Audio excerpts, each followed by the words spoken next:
वापिस एक बार अगर हमारे रामगिरी महाराज के तरफ गांडू ने समझलं पाहिजे ना,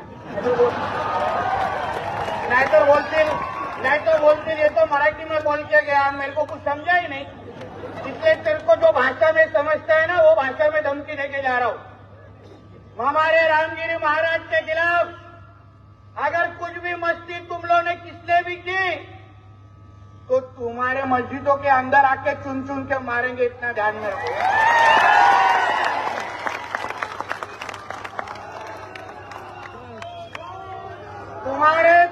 तुम्हारी कौम की अगर चिंता होगी तो हमारे रामगिरी महाराज के खिलाफ कुछ भी बोलने का नहीं, वरना वो जवान हम लोग सही पे रखेंगे नहीं, ये तुम लोग याद रखना।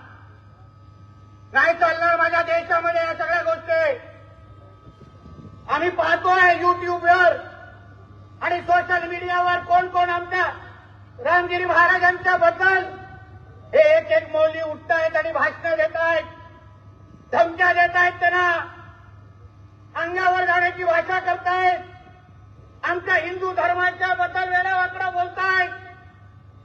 पोलिसांना मी सांगेन वेळेतच ते युट्यूबचे चॅनल बंद करा।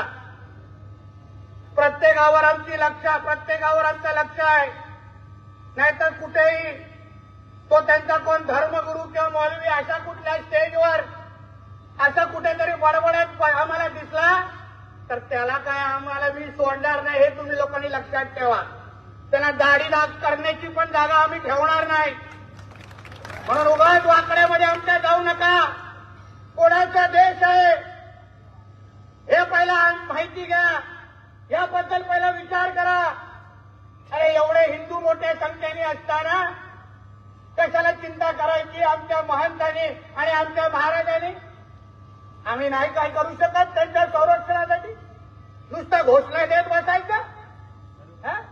उठाव डांडे भगाव काय काय फक्त घोषणा? कधी भगवणार त्याला दांडा?